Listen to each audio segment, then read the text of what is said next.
So yun mga bossing, no? Magandang araw sa atin, no? Meron lang tayo na-receive na balita. So medyo, ano kasi, no? Meron tayong isang service ngayon na nag-cleaning sila ng aircon. Naku po, sipat sa ulo. Nangyari, naglinis nila ng aircon. Gano'ng bayad? 1.5. Diyos ko, pagkataas linisan, hindi na lumamig. Aray ko. So, problema nga naman. Ma'am Sis, ano ba yun? Hindi lumamig. Tapos tayo dyan. So, sumakit din yung ulo mo dun, ma'am? Ako, masakit din yung ulo ni Ma'am Sis. So, yun, pagka ganun, ano bang gagawin natin? Anong nangyari kasi doon, naglinis sila. Hindi naman sa amin galing yung unit. Luma na yung aircon, tapos nilinisan ng team natin. So, para lang magpa-general cleaning. Anong nangyari, after general cleaning, hindi na gumana. Pero bago naman yun, gumagana yung unit. So, parang sinasabi syempre, nasira ng mga technician natin. So, ano bang gagawin natin? Syempre, aayusin natin. So, ang problema nun, syempre, opisina sila. Ayaw nila nang maabala ng gusto kasi limited time nga lang. Gusto nila nang magbigay muna tayo ng service unit. Sabi ko, okay lang naman, no? Kasi kasalanan din naman ng ating team yon. So, pero ang request ko lang, ma'am, okay lang ba dahil hindi namin ma-check dyan dahil medyo maraming tao at bawal din yung matagal na magre-repair din. Okay lang ba ibaba namin yung unit ngayong araw? Tapos para lang ma-verify namin dun sa office kung baka naman masalba natin yung unit. Para kasi ang mangyayari doon, kunwari, papalitan natin ng service unit kagad, hindi pa naman natin na-verify. Kasi ang nangyari doon sa aircon, umusok ng amoy. Siyempre, nakabantay yung may-ari doon. Hindi na matatanggi yun, di ba? So yun mga bossing, so kailangan nating solusyonan yan. No, kahit pamalit binayad ng client, no, kung talagang may kapabayaan o meron nangyaring aksidente, kailangan nating solusyonan. So yun, pinababa na lang natin yung unit doon sa team Mines, no? Pinababa natin yung unit. So para dito natin i-check up. So yun, kakarating lang yung unit. Tara, puntahan natin, check natin kung ano problema, tignan natin kung maayos pa, no? Pero babanggitin ko sa inyo, dalawa lang kasi mangyayari dito, no? Unang mangyayari, bigay tayong service unit, hanggang di naayos yung aircon nila, nandun lang yung service unit. Sayang naman, di ba? No? Luma na yung aircon nila Pangalawa, pwede nating ayusin kagad. So para hindi na natin installan ng service unit, yun na rin kagad. So tara, tignan natin kung masusolusyonan natin na. Let's go mga bossing. Hey. So dito tayo ngayon sa operating room. Aray ko, lumang-luma. Tingnan nyo lang yung aircon, no? So yung kahan nito, iniwan na natin. Yung kahan niya, kulay manilaw-nilaw na, alam nyo na. No? Tignan natin. Tapos yung brand, Imartex. Aray ko. So ngayon, minsan lang tayo makakita ng ganyang brand. Mostly mga ano to siguro mga ibang appliances, no? Hindi siya talaga yung major brand ng aircon. Ano ba to? Inverter ba to? Tapos tayo dito pinutol pa yung wrapper. Tara, tignan natin. Ano ba to? Oops! Non-inverter. So, non-inverter siya. May dalawang linya lang. So, non-inverter. Anong capacity? Okay. 2 horsepower to. No? 2 horsepower na aircon. Non-inverter. Ano refrigerant na ito? So, non-inverter. Baka R22 pa to O, R22 nga. So, ayun, no? Mga bossing natin dyan. Meron dito non-inverter. Nilinisan natin. Kasama ang palad. Hindi ko alam nangyari, nangamoy usok daw after linisan, so hindi na nila in-operate. Siyempre, yung may-ari nito, yung doon sa opisina, nag-sterical na. Siyempre, bigla nga naman nasira aircon, nagpalinis lang kasi hindi lumalamig. Aba, hindi na lalong lumamig. Aray ko. Aray ko. So yun, ayoko naman ma-charge din yung mga tao, check natin kung re-resolve natin tong problema. Tara, double check lang natin to kung tayong gamit. Let's go! Imarflex! Diyos ko po, parang ano na to? Parang 10 taon na siguro. Okay ko. Pero tibay fairness Yung kahan niya kulay, hindi pa nagpapalit sila No? Baka bandang mali, mamigay na lang. Baka bandang mali, mamigay na lang tayo ng aircon nito. Ito! Tapos, lugi tayo dun Pero tingnan natin, baka maayos pa natin Mamaya, problema na ito eh, may nagdikit lang naman. Or ano, something, tignan natin, hindi natin masabi, no? Hindi natin nakikita yung loob eh. So baka ito kasi bloated, hindi naman bloated, no? So, ang pag-check ng capacitor, dito muna tayo. Total, nandito na tayo eh, no? So tulad nito, capacitor, so non-inverter, no? Tawag nila dito conventional. Pag-check ng capacitor, pwede natin i-check yung microfarad nito. Una, pero bago yun, no? Bago microfarad, check muna natin physical condition.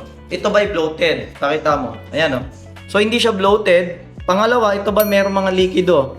Yung malangis-langis, ayan. Ano na, meron ng pinamahayan na ng ano ng gagamba, para may balot ng gagamba dyan, no? Tapos ito yung ating capacitor ng ating saan ito papunta? Okay?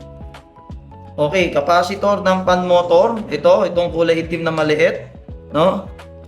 Ito naman, capacitor ng ating sa compressor papunta. Okay? So, check natin yung sa compressor. Ito yung sa compressor. Ayun, no? Ito yung ating, capacitor ng ating papunta sa ating compressor. Okay? So, ito naman yung capacitor ng ating fan motor. So, double check natin to. Baka dahil hindi gumana, baka galing dito. Check natin, no? So, pero parang hindi naman siya, no? Based on the physical condition ng ating fan motor, kahit luma na to, eh mukhang ayos pa naman siya. Okay?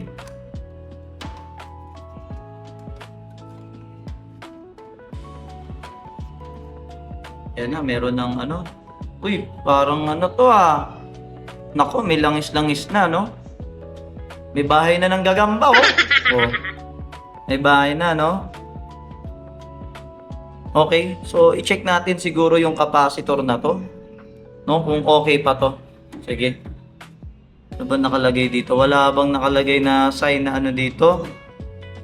Pan, herm, tapos common. So wala, no? So, pag dual capacitor lang. Ito kasi yung single na capacitor lang to, no? So check natin. So madali lang naman yan. Pa tayong gamit. So ito yung ating kulay puti. Tatanggalin natin, no? Sa compressor. Compressor to galing.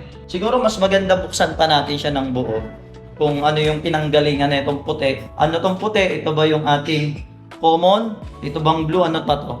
So running ba to? So tignan natin, no? So buksan pa rin natin. So dito, ingat din tayo dito sa ating capacitor kasi mayroong kuryente ito. Kasi ang trabaho na itong capacitor, nag-i-store to ng electricity.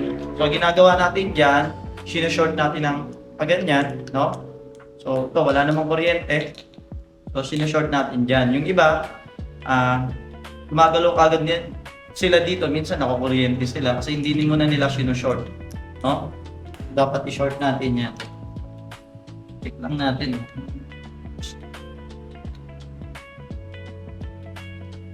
$40.26 microfarad. Okay? 40.26. Ano ba to?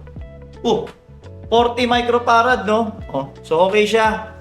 Okay yung ating capacitor. Tsaka nakita ko naman, no? Sa itsura nito, hindi siya bloated eh. So okay pa to. Ito yung ating indoor unit. Yung supply. So wala naman silang ginalaw dito kaya madumi pa, no? So tingnan natin. Baka dito yung may nangamoy, no? Tingnan natin. May sunog nga. May sunog siya, no? So I'm sure naman, no, kung naglinis ka tapos biglang hindi lumamig, so may isip mo kagad baka may nabasa. So check natin baka nga may nabasa. So sakali dito masira to mga bossing, no? Ito nabasa. O nag-short na siya, wala na tayong nasira yung wala na tayong pyesa na mapalitan dito. So ang gagawin natin siguro dito, i-manual natin. Yun na yung pinaka worst case scenario gagawin natin.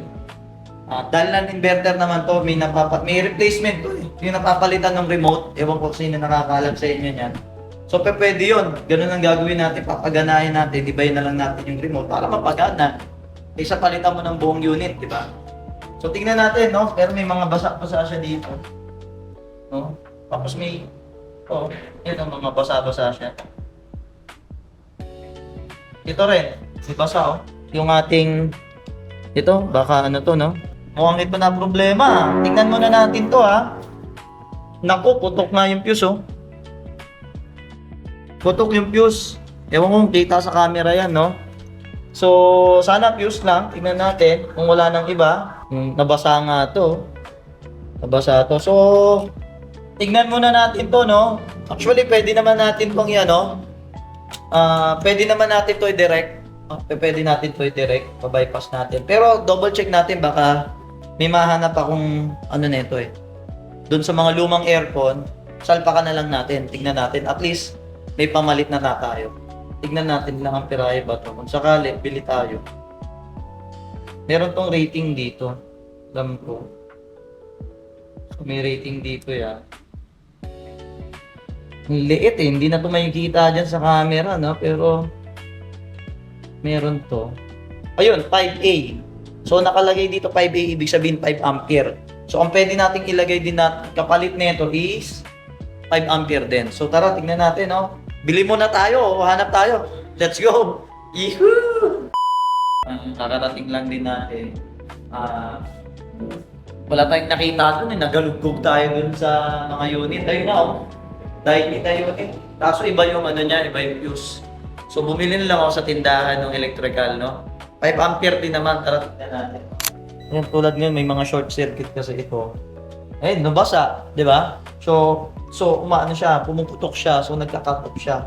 So yung ibang piyesa hindi na kagad siya nasisira. So yun oh, tawag dito, pinakita ko naman sa inyo, okay naman tong fuse na to. Yung isang fuse, di ko naiiwan ko siguro doon sa tindahan, no? Dahil, kung nagmamadali nga kami kasi syempre, yung sa customer natin, hindi naman pwede pantay yun. Baga, sabi ko isang araw lang, ilapag lang namin dito sa office para ma-check namin kung okay pa yung unit. Yan. So yan. So double check natin kung okay na, wala na bang mga basa. Tingnan. Parang may inanuhan pa ng ipis to, may mga tay-tay ng ipis no? Yan lang natin, no? So, try natin paganahin yung indoor unit. Tingnan natin kung gagana yung indoor unit lang, no? Kung hindi, testing din natin. Tingnan natin. Mamaya, paganahin natin. Kasi I'm sure, no? Andito pa yung refrigerant niyan. Ayoko naman pakawalan niyan. Siyempre, bibili tayo R22. Wala naman tayong stock ng R22. Puro R32, R410 na natin. So, saksak lang natin to. Kikinan mo yan, babe. Pumatok na. Sabog! Aray ko! Ngayon na nag-short circuit tayo. Putok-uli siya. Aray mo! Sunog! So, ito yung isa, no? Nagtago. So, yun lang, no? Gagawin natin dito, try natin palitan to, no? So, hindi lang fuse, pati ito sunog din. So, ito yung nangangamoy, oh. So, ito yung naamoy nila na sunog talaga. So, syempre, may fuse, protection, para hindi masira ibang pyesa. Pero ito talaga sunog na. Okay? So, try natin palitan tong pyesa na to, no? So, yun. Ano pa nga ba? Inang tayo.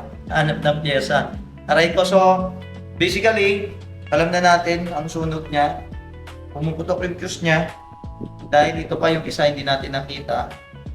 Ito pa may problema. So, try lang natin, no? Palitan natin to. So, sinangin natin siya dito.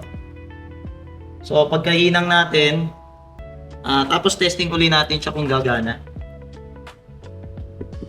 Okay. So, hindi naman tayo talaga electronics pero meron tayong idea. Siyempre, common sense naman niya kung may mga sunog. Palitan natin. Nakikita natin may tamang reading siya. So, kunin din natin dapat magmamatch siya dun sa reading niya, no? So, tulad nito, sunog na. So, alam na natin na indication na ito problema. So, tara. Lilipas ng araw siguro, no? O, tignan natin, no? Bibili pa kasi tayo nito. So, let's go. Sunog, sunog.